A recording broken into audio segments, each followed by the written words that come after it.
إن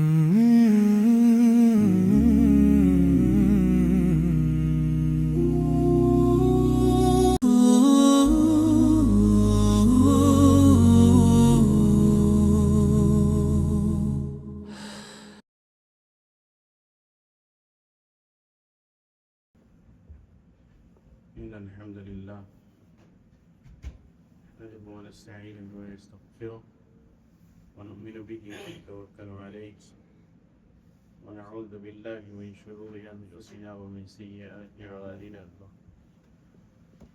من يهده الله فلا مضل له ومن يضلل فلا هادي له ونشهد أن لا إله إلا الله وحده لا شريك له وأشهد أن سيدنا ونبينا ومولانا محمدا عبده ورسوله أرسله بالحق بشيرا ونذيرا وداعيا إلى الله بإذنه وسراجا منيرا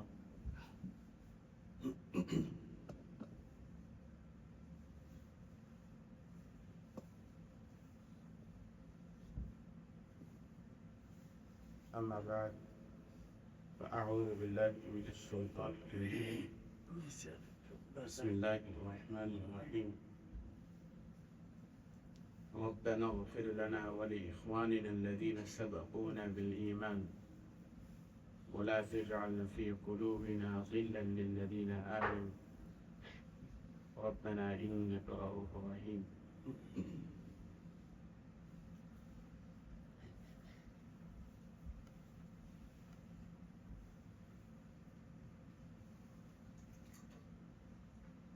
আলহামদুলিল্লাহ আল্লাহ অশেষ মেহেরবানিতে আমরা আজকে শাবান মাসের 11 তারিখে উপনীত হয়েছি। আর মাত্র কয়েকটা দিন বাকি আছে রমজান মাসের, যে রমজান মাসটা হলো তাকওয়ার মাস, তাকওয়া অর্জনের মাস, তাকওয়ার সবক হাসিল করার মাস। এই সময়টাতে আল্লাহ সুবহানাহু ওয়া তাআলা আমাদেরকে বাকি 11 মাস কিভাবে চলতে হবে সেইটার উপরে ট্রেনিং দেন। ভিতরে আল্লাহ বয়ে রাখতে হবে। এই বইয়ের ট্রেনিং পুরা 30 দিন চলে। আল্লাহ আছেন, আল্লাহ দেখতেছেন। এটা রমজানে যেভাবে আমাদের ভিতরে থাকে,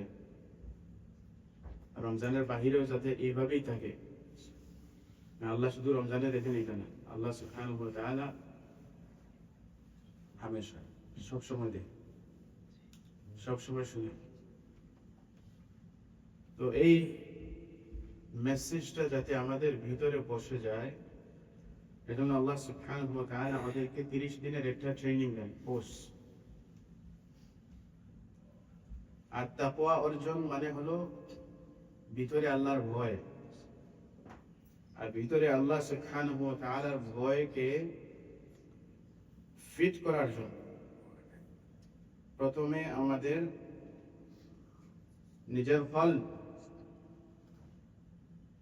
নিজের অন্তরটাকে পরিষ্কার করতে হবে।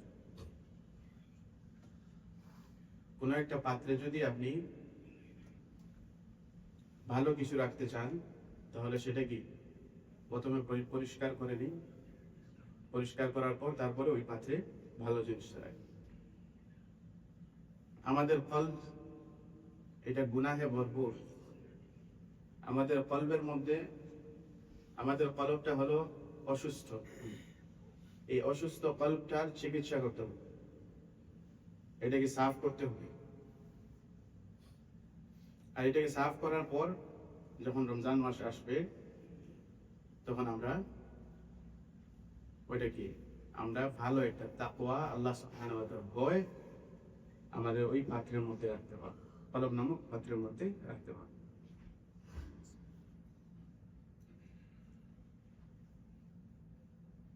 তো এই জন্য আল্লাহ সুবহানাহু ওয়া তাআলা আমাদেরকে এই 30 দিনের ট্রেনিং দিচ্ছেন। প্রতি বছর আমরা 30 দিনের একটা কোর্স করি। কোর্স করার পর আমাদের মধ্যে কিন্তু কোনো পরিবর্তন লক্ষণ করা যায় না। কারণ হলো যে রমজান মাস আসার আগে আমি আমার কল্পকে পরিষ্কার করি নাই। কল্পের ভিতরে অন্যের জন্য যতটুকু রোগ আছে, মনে করেন মানুষ অন্য একজনের জন্য হিংসা আছে, অন্য ভাইয়ের প্রতি আপনার হাসদ আছে, অন্য একজন ভাইয়ের প্রতি আপনার বিদ্বেষ আছে, অন্য একজন ভাইয়ের সাথে আপনার শত্রুতা আছে। এই জিনিসগুলো যদি আমরা ভিতর থেকে না বাহির করতে পারি, তাহলে আমাদের তাকওয়া অর্জন হবে না।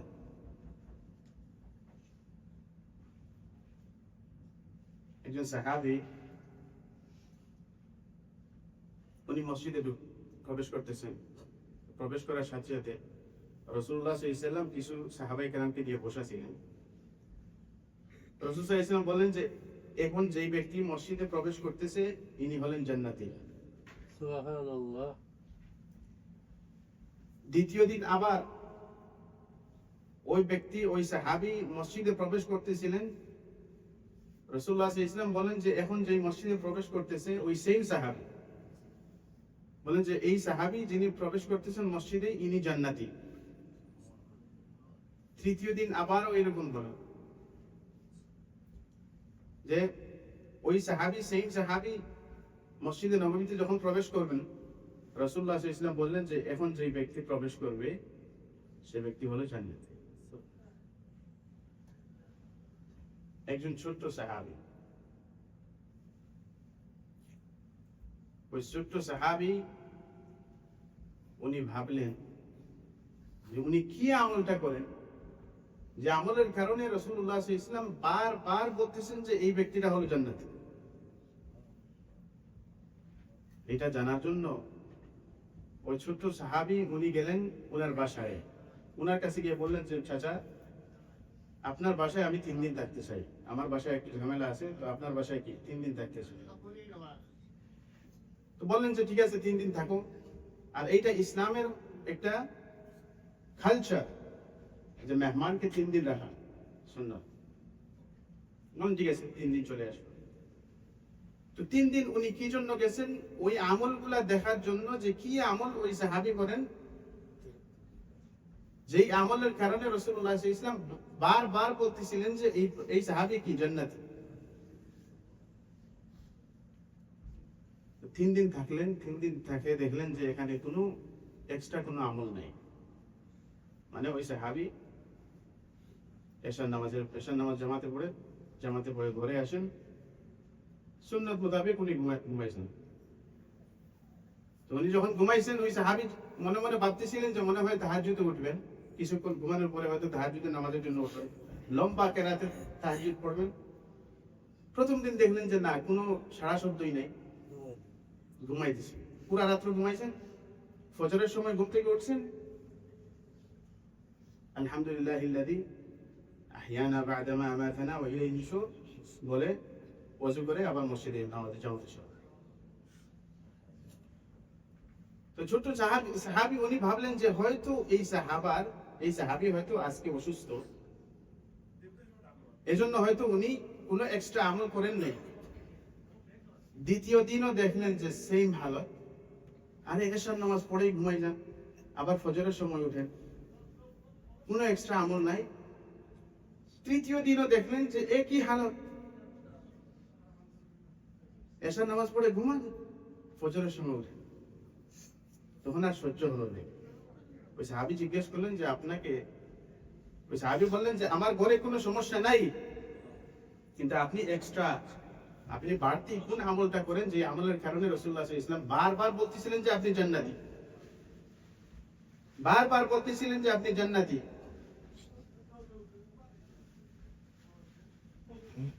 ওই সাহাবী এখানে একটু থামেন। যদি আপনি আমি শুনতাম কারো মুখ থেকে যে রাসূল সাল্লাল্লাহু আলাইহি ওয়াসাল্লাম আমার এবং আপনার ব্যাপারে কারো ব্যাপারে বলছেন যে উনি হলেন জান্নাতি, ফিলটা কেমন হইত? ওই সাহাবী বলছেন যে আসলে আমি তো আপনার কোনো এক্সট্রা কোনো আমল দেখি নাই, বাড়তি কোনো আমলই নেই, শুধুমাত্র যেগুলো ফরজ আমল সেগুলো আপনি আদায় করেন, বাকি সুন্নাত গুলো আদায় করেন, কিন্তু আপনার শেষ রাত্রিতে কোনো তাহাজ্জুদ নাই, এরকম কোনো আমল দেখি না। ওই সাহাবী বললেন যে আমি ঘুমাতে যাওয়ার আগে আমার কলবটাকে পরিষ্কার করে ফেলি, আমার যদি কারো উপর যদি রাগ থেকে থাকে তাকে আমি মাফ করে দিই, আমার কলবের মধ্যে যদি কারো প্রতি হিংসা থাকে ওইটা আমার আল্লাহর কাছে বলে দিই যে আমার কোনো হিংসা নাই, আমার কলবটাকে আমি পরিষ্কার করে তারপরে ঘুমাই। মানে ভিতরে অন্যের জন্য কোনো প্রকারের হিংসা বলেন, রাগ বলেন, বিদ্বেষ বলেন, কোনো কিছুই নাই, এগুলা সব মাফ করে তারপরে ঘুমাই। কেউ যদি আমার উপর জুলুম করে থাকে আমি তাকে মাফ করে দিই, কেউ যদি আমার টাকা মেরে খেয়ে যায় তাকে আমি মাফ করে দিই, কেউ যদি আমার কোনো ক্ষতি করে থাকে তাহলে আমি তাকে মাফ করে দিয়ে তারপরে আমি ঘুমাই। তো ওই ছোট্ট সাহাবী উনি বললেন যে এটাই হলো, এটাই, তিনবার বলছেন যে এটাই। এই জন্যই রাসূল সাল্লাল্লাহু আলাইহি ওয়াসাল্লাম বলছেন যে আপনি জান্নাত। আমল করা খুবই সহজ, তাহাজ্জুদের নামাজ পড়া খুবই সহজ, নফল ইবাদত করা খুব সহজ, কিন্তু কলবটাকে পরিষ্কার করা, অন্যের জন্য কলবকে পরিষ্কার করা, এটা অনেক কঠিন কাজ। কেউ আমার কোনো ক্ষতি করলো সেটাকে আমি মাফ করে দেওয়া, এটা অনেক কঠিন কাজ, এটা অনেক কঠিন। কেউ আমার টাকা মেরে খেয়ে ফেলেছে, তাকে আমি মাফ করে দেওয়া, এটা অনেক কঠিন।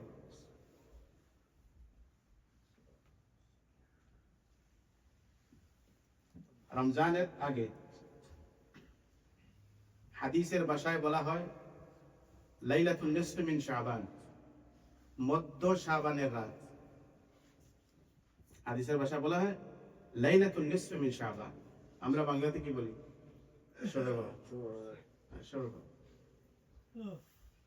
লাইলাতুন নিসফ মিন শাবানের ব্যাপারে অন্তত 15টা হাদিস আসছে। অন্তত কয়টা হাদিস? ইন্ডিভিজুয়ালি একটা হাদিসও সহিহ না, ইন্ডিভিজুয়ালি একটা হাদিসও কি না সহিহ না। কিন্তু মুহাদ্দিসিন যারা হাদিসকে সহিহ, কোনটা হাদিস সহিহ এবং কোনটা হাদিস জয়ীফ, এগুলা যারা নির্ণয় করেন মুহাদ্দিসিনে কেরাম, তাদের নিকট একটা পরিভাষা আছে, যেটা হলো যে অনেকগুলো চেইনে, চেইন বুঝেন তো কি বলে, সনদ, অনেকগুলো চেইনে যদি সবগুলাই যদি জয়ীফ হয় তাহলে সবগুলাকে মিলাইয়া এটাকে বলা হয় সহিহ লিগাইরিহি। অন্য একটা কারণে এই হাদিসটা সহিহ, মূলত চেইনটা সহিহ না, কিন্তু অন্য একটা কারণে এটা কি বলা হয়? সহিহ বলা হয়, সহিহ লিগাইরিহি বলা হয়। ইন্ডিভিজুয়ালি একটাও সহিহ না, কিন্তু সবগুলা মিলাইলে মুহাদ্দিসিন যারা সহিহ এবং জয়ীফ নির্ণয় করেন তাদের নিকট এই হাদিসগুলা কি, এই হাদিসটা কি সহিহ। এই হাদিসে কি আসছে? হাদিসের অনেক প্রকার আছে, আমরা যারা আছি না সবাই তো শুধু সহিহ এবং জয়ীফ এই দুইটাই চিনি, এর বাইরে কিছু চিনি না। সহিহের প্রকার আছে, সহিহ লিজাতিহি, সহিহ লিগাইরিহি, হাসান লিযাতিহি, হাসান লিগাইরিহি, এরপরে হলো দাঈফ, ঠিক না? সহিহের মধ্যে, দাঈফের মধ্যে আরো অনেক প্রকারগুলো আছে, শায আছে, মালুল আছে, এগুলা কখনো শুনছেন না? তো এই জন্য হাদিসের পরিভাষাগুলো যারা জানে তাদের নিকট এই হাদিসগুলা, সব যে জয়ীফ হাদিসগুলো আছে এগুলাকে যখন একত্রিত করা হয় তাকে কি বলা হয়? সহিহ লিগাইরিহি। অন্য একটা কারণে এই হাদিসটা কি সহিহ। এই হাদিস সহিহ। এই হাদিসের মধ্যে রাসূলুল্লাহ সাল্লাল্লাহু আলাইহি ওয়াসাল্লাম বলেন يطلع الله إلى سماء الدنيا فيغفر لجميع خلقه إلا لمشرك أو مشاهد. يطلع الله في ليلة النصف من شعبان فيغفر لجميع خلقه إلا لمشرك أو مشاهد. এই রাত্রিতে আল্লাহ সুবহানাহু ওয়া তাআলা উনার নেক নজর ডালেন উনার সমস্ত বান্দাদের প্রতি, সবার প্রতি নজর ডালেন এবং সবাইকে মাফ করে দেন। ওই রাত্রি হলো মাফের রাত, সবাইকে মাফ করে দেন। শুধুমাত্র দুই গ্রুপ মানুষ ছাড়া আল্লাহ সুবহানাহু ওয়া তাআলা সবাইকে মাফ করে দেন। প্রথম গ্রুপ হলো যারা আল্লাহর সাথে শিরিক করে, যারা আল্লাহর সাথে শিরিক করে, আল্লাহর সাথে শিরিক যারা করে তাদের কোনো মাফ নাই। আর যাদের অন্তরটা পরিষ্কার নয় তাদেরকেও আল্লাহ মাফ করতে না। ওই রাত্রে অন্যের প্রতি হিংসা আছে, ওই রাত্রিতে আপনি যতই আল্লাহর নিকট চান, যতই আল্লাহর নিকট ইবাদত করেন, ওই রাত্রিতে আপনার মাফই হবে না, কারণ আপনার অন্তর পরিষ্কার নয়, আপনার অন্তরে হিংসা। ওই রাত্রিতে আপনি পুরা রাত্রি দাঁড়াইয়া ইবাদত করেন, পুরা রাত্রিতে এক কদম কোরআন দেন, কিন্তু আপনার অন্তর পরিষ্কার নয়, অন্য ভাইয়ের প্রতি আপনার বিদ্বেষ।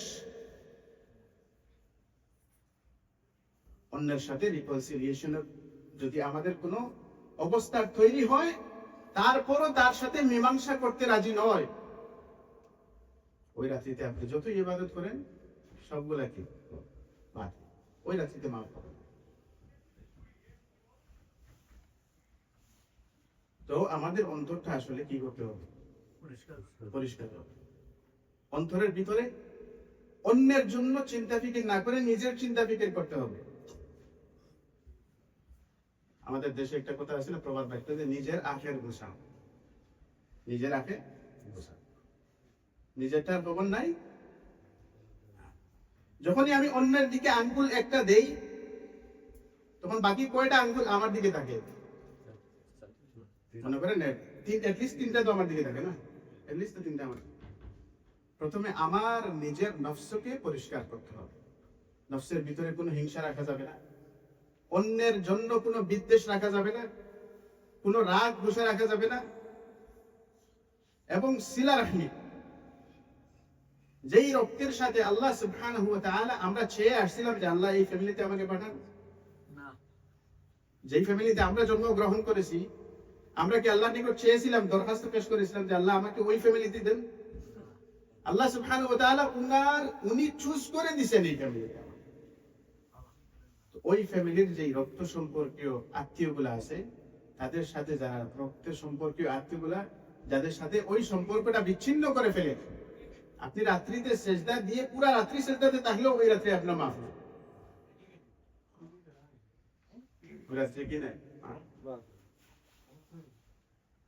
তো আমরা রমজানের আগে যদি আমাদের কল্পটাকে পরিষ্কার করতে চাই, তাহলে আমাদের কল্প থেকে যত ধরনের ময়লা আবর্জনা আছে সবগুলোকে পরিষ্কার করে দিতে হবে। অন্যের জন্য কোনো হিংসা রাখা। মুশাহিন বলা হয় শাহনা, ফি কলবিহি শাহনা, যার কলবের ভিতরে অন্যের প্রতি বিদ্বেষ থাকে, অন্যের প্রতি রাগ থাকে, যে অনেক লম্বা সময় ধরে কারো প্রতি কি কথা বন্ধ রেখে, রাসূলুল্লাহ সাল্লাল্লাহু আলাইহি ওয়াসাল্লাম বলছেন যে 3 দিনের বেশি তোমার ভাইয়ের সাথে কি কথা বন্ধ রাখা যাবে। তো ওই সময় আল্লাহ সুবহানাহু ওয়া তাআলা যখন সবাইকে মাফ করে দিবেন, শুধুমাত্র যাদের ভিতরে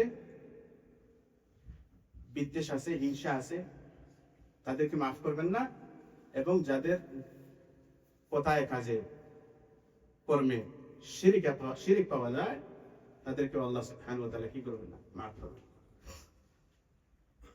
কথা কাজের মধ্যে আমরা অনেক শিরিক করে দেই। এর মধ্যে সর্বপ্রথম যে শিরিকটা হলো, যে শিরিক সরাসরি আল্লাহর সাথে শিরিক করা। আবার আরেকটা শিরিক হলো শিরকে খাফি।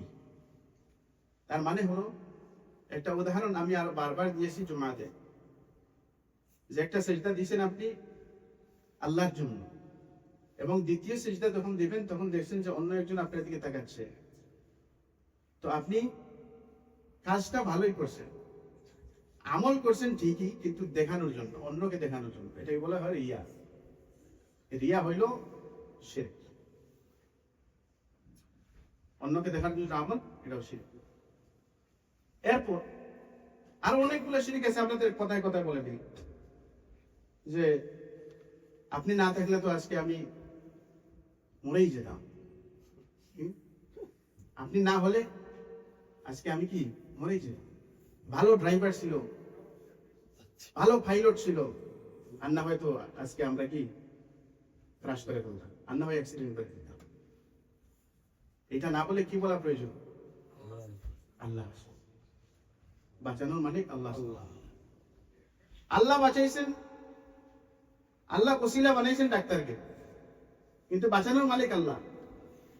ডাক্তার যতই ভালো হোক আপনাকে সুস্থতা দিতে পারবে না যতক্ষণ না আল্লাহ সুবহানাহু ওয়া তাআলার অর্ডার আসবে।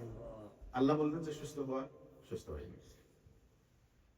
আর না হয় যদি ডাক্তারের হাতে যদি সুস্থতা থাকতো, তাহলে অনেক ভালো ভালো ডাক্তার তাদের হাতে রোগী মারা যায় না, তাদের হাতেও তো রোগী মারা যায়। সুস্থ হতে পারবো না কেন? সুস্থতার মালিক একমাত্র আল্লাহ সুবহানাহু ওয়া তাআলা। আপনাকে আমাকে বাঁচানোর মালিক একমাত্র আল্লাহ সুবহানাহু ওয়া তাআলা। জব আছে বলেই খাচ্ছি, জব আছে বলেই খাইতেছে। জবের জন্য জব আপনাকে খাবার দিচ্ছে না, উসিলা হলো জব। জবটা মিলাইও দিচ্ছেন আল্লাহ সুবহানাহু ওয়া তাআলা, রিজেক্ট দিচ্ছেন আল্লাহ সুবহানাহু ওয়া তাআলা জবের মাধ্যমে। এখান থেকে আপনি দেশে টাকা পাঠাচ্ছেন, এটা উদাহরণ, সুন্দর উদাহরণ। এখান থেকে আপনি দেশে টাকা পাঠালেন ব্যাংকে, আপনার ভাইয়ের নিকট কিংবা আপনার বাবা মায়ের নিকট টাকা পাঠালেন, উনারা ব্যাংক থেকে আসিয়া টাকাটা নিল, দিছে কে? এখান থেকে আমি পাঠাইছি, ব্যাংকে পাঠাইছি, কিন্তু উত্তোলন করছেন তারা ব্যাংক থেকে, আমি সরাসরি দিছি দেই নাই, ব্যাংক থেকে তারা উত্তোলন করছে। এখন যদি আমার ফ্যামিলি তারা যদি বলে যে আমাকে ব্যাংক টাকা দিছে, এটা কি ব্যাংক টাকা দিল না? আল্লাহ সুবহানাহু ওয়া তাআলা একটা জবকে মাধ্যম বানাইয়া আমাকে আপনাকে রিজিক দিচ্ছে। আল্লাহ সুবহানাহু ওয়া তাআলা একটা বিজনেসকে মাধ্যম বানাইয়া আপনাকে আমাকে রিজিক দিচ্ছেন। আল্লাহ সুবহানাহু ওয়া তাআলা যখন চাবেন তখন কোনো মাধ্যমও লাগবে না, মাধ্যম ছাড়া আল্লাহ সুবহানাহু ওয়া তাআলা রিজিক দিবেন। মরিয়ম আলাইহিস সালাতু মনে পড়ছে কথাটা? মরিয়ম আলাইহিস সালামের সামনে মৌসুম, এই ফলের মৌসুমই না আল্লাহ সুবহানাহু ওয়া তাআলা দিয়েছেন। তো এই জন্য সব সময় এই সমস্ত শিরকি কথাবার্তা থেকেও আমাদেরকে মুক্ত থাকতে হবে। আমাদের জবানকে পরিষ্কার রাখতে হবে, আর আমাদের কলবকে পরিষ্কার। এখানে আবার আরেকটা গত জুমাতে যেটা বলছিলাম সেটার সাথে আজকেরটা আবার লিংক করি। লিংক কিভাবে হয়? গত জুমাতে বলছিলাম যে আল্লাহর হক আদায় করবেন, বান্দার হকও আদায় করবেন, বলছিলাম না? আল্লাহর হক কিভাবে আদায় হয়? যখন আপনি শিরিক করবেন না, শিরিক না করা এটা আল্লাহর হক। আর কারো প্রতি হিংসা বিদ্বেষ না রাখা এটা হলো বান্দার হক। এটা হলো কি? বান্দা। এই যে বান্দার হক, এখানে চলে আসে আখলাক, আপনার আমার ভালো চরিত্র। এই যে হিংসা বিদ্বেষ, হিংসার উল্টাটা কি? ভালো। হিংসার উল্টাটা কি বলেন? হিংসা, আমি আল্লাহ সুবহানাহু ওয়া তাআলা রাসূল সাল্লাল্লাহু আলাইহি ওয়াসাল্লাম বলছে যে ওই রাতে আল্লাহ সুবহানাহু ওয়া তাআলা যারা হিংসা, যাদের ভিতরে হিংসা আছে তাদেরকে মাফ করবেন না। হিংসার উল্টাটা কি? মহব্বত। মহব্বত। আপনি হিংসা করবেন না, মহব্বত করবেন। তো মহব্বত আখলাকের ভিতরে পড়ে নাকি পড়ে না? আখলাকের। আমাদের আখলাককে স্বচ্ছ করতে হবে, আমাদের আখলাককে বেটার করতে হবে, আর আল্লাহর সাথে সম্পর্কটাকে মজবুত করতে হবে।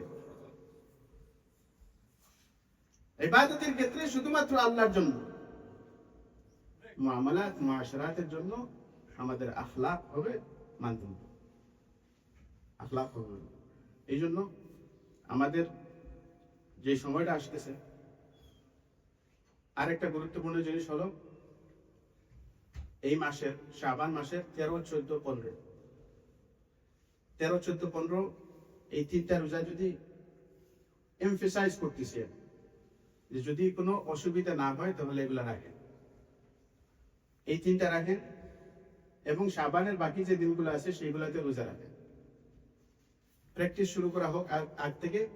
রাসূলুল্লাহ সাল্লাল্লাহু আলাইহি ওয়াসাল্লাম বলছেন যে রমজানকে একদিন কিংবা 2 দিন আগেই নিয়ে না আসতে, তার মানে হলো শাবানের শেষ 2 দিন রোজা রাখতে পারবেন। শাবানের শেষ 2 দিন ছাড়া বাকি সব দিন রোজা রাখতে পারবেন।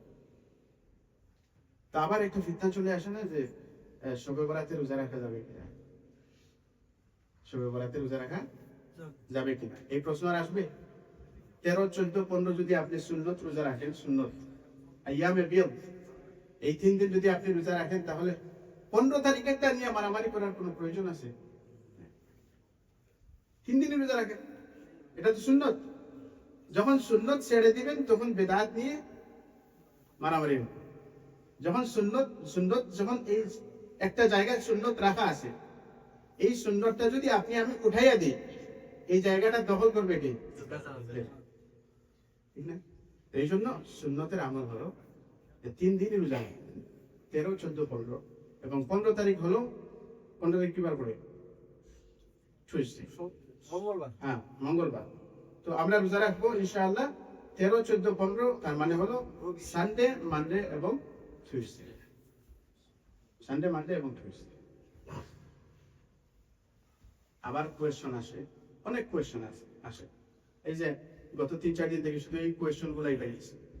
আসলে শবে বরাতে কি আমল করা যায়? শবে বরাতে কি আপনারা বলেন, কি আমল করা যায়? আপনার হবে না বলেন। আমরা হয়তো তো ফিতনা আরম্ভ হইছে না না না, কি আমল করা? আজকের আলোচনা থেকে কি বুঝলেন যে কি আমল করা যায়? রোজা রাখা যায় 3 দিন তো রাখবেন, এছাড়া আর কি আমল? বেশি বেশি নফল ইবাদত করা, দেখেন এই কনসেপ্টটাই ভুলে গেছে। হ্যাঁ, এটা হলো আমল, অন্তর পরিষ্কার করা। কোনটা?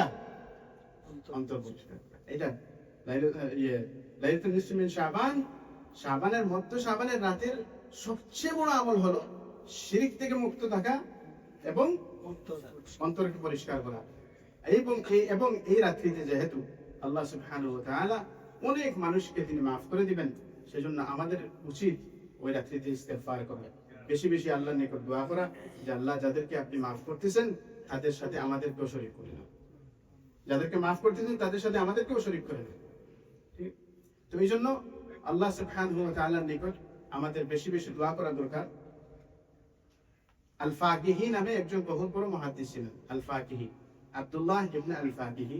উনি মক্কার বাসিন্দা ছিলেন। উনি কি ছিলেন? মক্কার বাসিন্দা ছিলেন।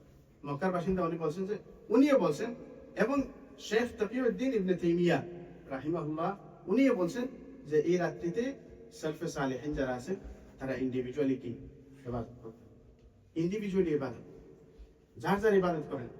রাত্রে কাঁদেন আল্লাহর নিকট যে আল্লাহ আমাদেরকেও যাদেরকে মাফ করতেছেন তাদের সাথে আমাদেরকেও শামিল করে নিয়ে। ওই রাত্রিতে আমরা আরেকটা জিনিস করি, ওই সবাই মিলে গেলাম, আরেকটা বয়ান হয়ে গেল 1 ঘন্টার, এরপরে আমরা খাওয়া দাওয়া করে সবাই গেলাম। আরেকটা আমল হলো আমরা সারা রাত্রিতে ইবাদত করলাম। ইবাদত কি হয় জানি না, বাকি সারা রাত্রি সজাগ থাকলাম, এরপরে সেহরি খেয়ে ফজরের আগে ঘুমাই গেলাম। সেহরি খেয়ে ফজরের আগে ঘুমাই গেলাম। এশার নামাজ পড়বেন জামাতে, ফজরের নামাজ, প্রত্যেকটা নামাজ জামাত পড়ার চেষ্টা করছে। এখন থেকে প্র্যাকটিস করেন যাতে রমজানেও আমাদের এই অভ্যাসটা জারি থাকে যে প্রত্যেকটা নামাজ আমরা জামাতের সাথে পড়ব। ঠিক আছে না?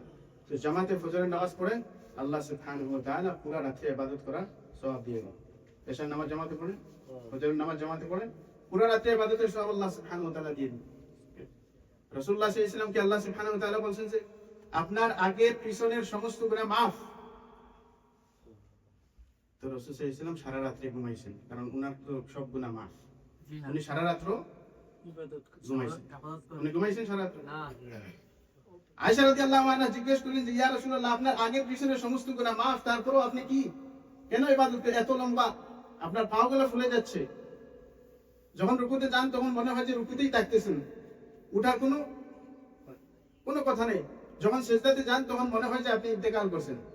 রাসূলুল্লাহ সাল্লাল্লাহু আলাইহি ওয়াসাল্লাম বলেন, আফালা আকুনা আবদান শাকুরা, আমি কি আল্লাহ সুবহানাহু ওয়া তাআলা আমার উপর যে এত বড় একটা অনুগ্রহ করলেন, আমাকে মাফ করে দিলেন, এজন্য কি আমি শুকরগুজার বান্দা হব না? এজন্য কি আমি শুকরগুজার বান্দা হব না? আমি কি শুকরিয়া আদায় করব না? এজন্য যেই রাত্রিগুলোতে আল্লাহ সুবহানাহু ওয়া তাআলা মাফ করেন, যেই সময়গুলোতে আল্লাহ সুবহানাহু ওয়া তাআলা দোয়া কবুল করেন, সেই সময়গুলোতে আমরা খুঁজে ওই সময়গুলোতে আমরা দোয়ার চেষ্টা করি। ওই সময়গুলো আমরা দোয়া না করে কাটিয়ে দিই। একটা সময় আছে খুবই গুরুত্বপূর্ণ সময়, যে রমজানে ইফতারের আগে দোয়ার সময়, ওই পুরাটা সময় আমরা ইফতার প্রিপারেশনের সময়টা কাটাই। আর দোয়া ওই সময় কবুল হয় যখন সবাই অন্য কাজে ব্যস্ত থাকে আর আপনি একা দোয়া করেন। সবাই অন্য কাজে ব্যস্ত থাকে আর আপনি দোয়া করেন। সাল্লু বিল্লাইলি ওয়ান নাসু নিয়াম। তাহাজ্জুদের এত বড় ফজিলত কি জন্য হলো? রাসূল সাল্লাল্লাহু আলাইহি ওয়াসাল্লাম বলেন যে সাল্লু বিল্লাইলি ওয়ান নাসু নিয়াম, ওই সময় নামাজ পড়ো যখন সবাই ঘুমিয়ে থাকে। সবাই ঘুমে আর আপনি নামাজ পড়ছেন, এই জন্য এটা ফজিলত। আল্লাহ সুবহানাহু ওয়া তাআলা আমাদের সবার অন্তরকে পরিষ্কার করার তৌফিক, আমাদের অন্তরে যত ধরনের হিংসা, বিদ্বেষ, মদ, কিনা, আদাওয়াতি আছে সবগুলাকে আল্লাহ সুবহানাহু ওয়া তাআলা রমজানের আগে আগে আমাদের অন্তরকে পরিষ্কার করে দেন। আমরা দোয়া করি যে আমাদের ভিতরে যদি কারোর জন্য হিংসা থেকে থাকে, কারোর জন্য যদি রাগ গুসা থেকে থাকে, আমরা দোয়া করি যে আল্লাহ সুবহানাহু ওয়া তাআলা এটাও যেন আমাদের অন্তর থেকে মুছে দেন। আর যাদের প্রতি আমাদের হিংসা বিদ্বেষ ছিল আমাদেরকেও মাফ করে দেন, তাদেরকেও যেন আল্লাহ সুবহানাহু ওয়া তাআলা মাফ করে দেন। আল্লাহ সুবহানাহু ওয়া তাআলা শিরক মুক্ত জীবন যাপন করার তৌফিক দান করেন। আল্লাহ সুবহানাহু ওয়া তাআলা শিরক মুক্ত ঈমান নিয়ে কবরে যাওয়ার তৌফিক দান করেন। ওয়া আখিরু দাওয়ানা আলহামদুলিল্লাহি রাব্বিল আলামিন।